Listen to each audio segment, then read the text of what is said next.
O doutor Marco Antônio, que ele vai apresentar o trabalho sobre mediunidade e medicina. O doutor Marco Antônio é médico homeopata aqui em São Paulo e tem um trabalho sobre o projeto Acalanto, que depois, se vocês quiserem conversar com ele, vale a pena conhecer esse trabalho.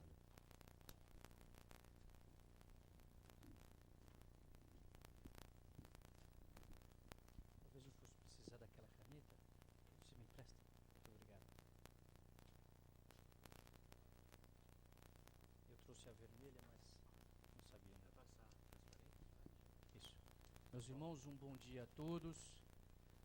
Meu nome é Marco Antônio Pereira dos Santos, eu sou médico pediatra homeopata, sou membro da Associação Médico Espírita, pertencendo ao Conselho Deliberativo, e nós vamos falar, procurando dentro do tempo, falar sobre mediunidade e medicina, que é uma possibilidade que todos nós que trabalhamos na área médica, quer enquanto médico, quer como trabalhadores da área da saúde, psicólogos, enfermeiros, todos nós que trabalhamos com o doente, temos certeza que a medicina, enquanto arte de curar, e todas as faculdades médicas, e também enfermagem e a faculdade de psicologia, nos forma em conhecimentos técnicos que nos habilitam a trabalharmos com os doentes.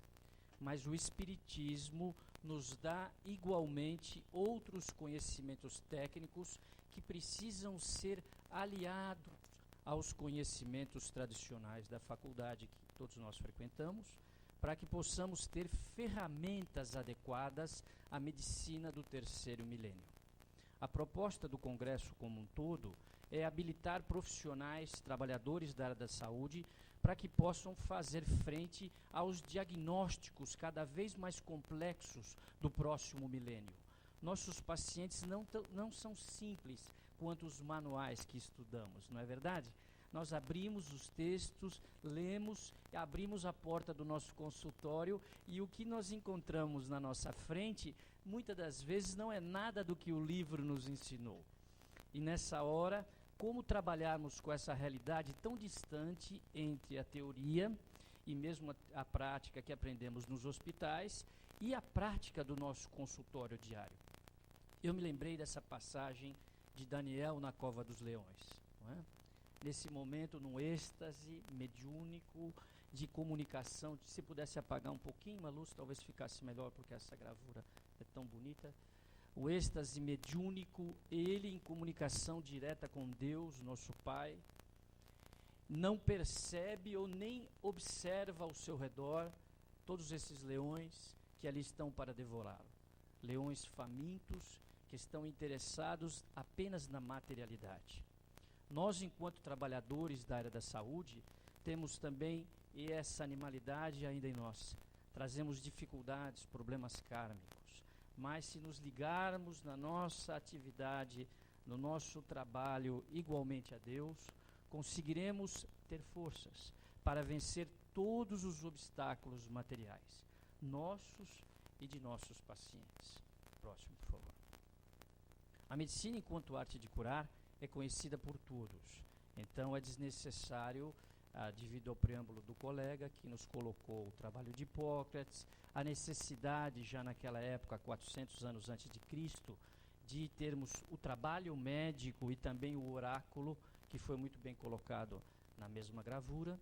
Nós, enquanto trabalhadores, na hora deste ato de curar, perante os nossos pacientes, sentimos uma série de dúvidas quanto que procedimento adequado a cada caso, dada a multiplicidade dos diagnósticos que nos procuram. E muitas das vezes, enquanto médicos, psicólogos, trabalhadores da área da saúde, sentimos problemas de ordem espiritual, que são causais. Todo o complexo orgânico está apenas refletindo a consequência da ação ou perturbação espiritual. Então, não nos basta, enquanto trabalhadores da área da saúde, atuarmos no corpo, porque, como foi muito bem explicado, o corpo seria apenas aquela sombra que o espírito projeta nessa dimensão. O espírito causal, o princípio inteligente, cada um de nós aqui presentes, traz dentro de si todo um passado glorioso ou um passado triste, ainda a ser trabalhado. E nossos pacientes não são diferentes. Eu me lembro muito bem do primeiro paciente que comecei a comentar esses assuntos. Ele disse: doutor, mas eu tenho muito medo dos espíritos. Então eu disse a ele: então você não olha no espelho todo dia? Olho. Ué, quando você olhou no espelho, você está vendo um espírito. Mas esse espírito... Não, esse aí do espelho sou eu. Ué, e você é o espírito. Então, essa colocação de que os espíritos seriam seres de outra dimensão e que trariam situações de desequilíbrio ou extremamente diferentes da rotina do dia a dia, pode ser trabalhada dentro do nosso consultório, desde que tenhamos uma certa prática, um certo trabalho dentro das atividades mediúnicas. Próximo, por favor. Então, dentro do objetivo que nós nos propusemos, conversar sobre mediunidade e medicina, o objetivo é ressaltar a importância do desenvolvimento e da educação mediúnica nos profissionais de medicina. Eu coloquei profissionais de medicina, mas se enquadram a qualquer outros trabalhadores da área da saúde, visando a melhoria da capacidade diagnóstica através dos mecanismos de intuição ou de inspiração. Eu coloquei separado intuição e ou inspiração, porque acredito que a intuição, muitas vezes, seja aquele contato íntimo que temos com nossos mentores espirituais, nossos amigos espirituais, que também muitos deles são médicos, e que nos auxiliariam em qualquer momento, quer dentro da casa espírita, quer dentro do trabalho social, quer nos ambulatórios naturais que trabalhamos e quer nos nossos consultórios. Sem dúvida, os espíritos amigos nos ajudariam em qualquer lugar e, através da intuição, poderiam nos sugerir procedimentos que favoreceriam a terapêutica do paciente. E a inspiração seria o nosso próprio conhecimento, o nosso próprio esforço, a nossa própria leitura, assim como vocês aqui estão, que de repente, facilitado talvez para a presença dos amigos, lembraríamos nós próprios, enquanto espíritos, de diagnósticos, de terapêuticas indicadas a cada caso. Levanta um pouquinho mais. Não tanto. Principalmente nos casos de doenças orgânicas associadas a processos obsessivos, nos casos de patologias psíquicas, em muitos casos de patologias neurológicas, nunca podemos descartar a presença de doenças mentais associadas a processos obsessivos. E o uso pleno das capacidades sensoriais ou extrasensoriais na busca de uma medicina holística que o Dr. Jorge André colocou muito bem. Todo médium, toda pessoa que sente em um grau qualquer a influência dos espíritos é por isso mesmo médium. Esta faculdade é inerente ao homem. Acredito que essa colocação de Kardec no livro dos Médiuns, item 159, capítulo 14, nos coloca muito bem que todos nós temos a possibilidade de desenvolvermos a mediunidade, que é uma faculdade inerente ao ser humano, não é um privilégio exclusivo, e por isso podemos dizer que todos somos mais ou menos médium. O nosso trabalho apenas visa alertar aos colegas profissionais que, além de todo o conhecimento técnico-científico, precisamos também pensar em desenvolver outras habilidades, outros atributos do nosso complexo espiritual, para que assim possamos ser ajudados e trabalhar adequadamente aos nossos pacientes. Martins Peralva nos diz que a mediunidade é um atributo peculiar ao psiquismo de todas as criaturas. Richard Gerber, em Medicina Vibracional, nos diz que um sistema de medicina que negue ou ignore a existência do espírito será sempre incompleto, porque exclui o atributo mais importante do ser humano, a dimensão espiritual. Então, no nosso consultório, onde estivermos trabalhando perante um doente, ali estará a dimensão espiritual. Ela não estará no centro espírita apenas, ela não estará numa igreja, num templo religioso, não. A dimensão espiritual é a dimensão verdadeira e única, da qual a dimensão terrestre é apenas uma cópia mal copiada, é um xerox de má qualidade. Essa é a dimensão terrestre. Baseado nessas informações, podemos afirmar que devemos buscar dentro da nossa atividade médica, o equilíbrio entre a ciência médica, acadêmica e a realidade da situação dos espíritos, principalmente na gênese de doenças orgânicas crônicas, como sexualidade atormentada, alcoolismo, tabagismo, drogas químicas, que causam graves lesões perispirituais. Quem disse isso? Revista Espírita, 1867, volume 10. A Adélia de Clarenberg, médium curadora, comunicando-se com Kardec, diz assim: tende razões, senhores, de dizer que os médicos serão chamados um dia a representar um papel da mesma natureza que o meu, quando o espiritismo tiver tomado influência considerável no futuro, que é hoje, porque essa comunicação é de 1860, quando o espiritismo tiver tomado influência considerável no futuro, falo-á instrumento universal da progresso e da felicidade dos povos. Sim, certos médicos terão faculdades desta natureza e poderão prestar serviços tanto maiores quanto forem os seus conhecimentos adquiridos, que lhe permitirão assimilar espiritualmente as instruções que lhe foram dadas.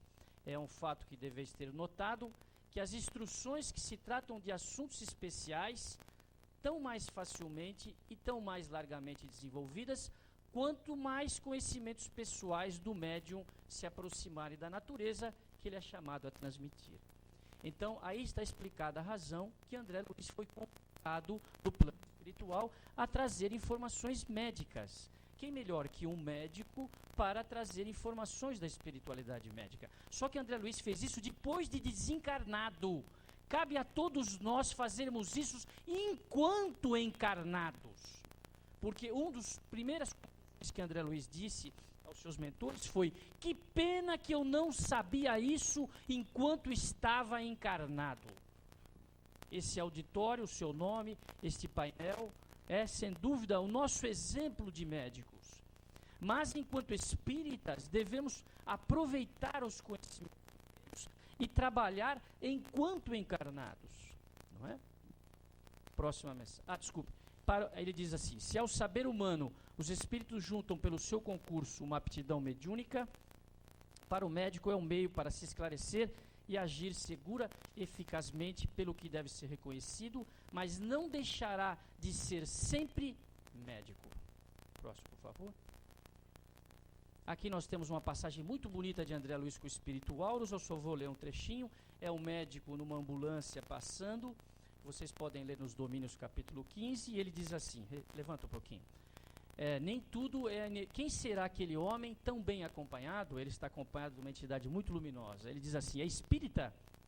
Aulos responde: com todo o respeito que devemos ao espiritismo, é imperioso lembrar que a bênção do Senhor pode descer sob qualquer expressão religiosa. Então não é necessário ser espírita para estarmos acompanhados de seres queridos que nos acompanham em qualquer lugar. Esse médico estava acompanhado de um espírito luminoso dentro de uma ambulância que passava em alta velocidade na rua. Não lhe bastam os títulos de espírita e médium para reter a influência benéfica que se faz acompanhar. Para acomodar tão harmoniosamente a entidade que o assiste, precisa uma boa consciência e um coração que irradie fraternidade. É médium de abençoados valores humanos. Eu gostaria muito que os espíritos pudessem dizer isso de todos nós. Eu gostaria muito que um dia algum espírito dissesse isso de todos nós, que temos um coração que irradia fraternidade e temos uma boa consciência.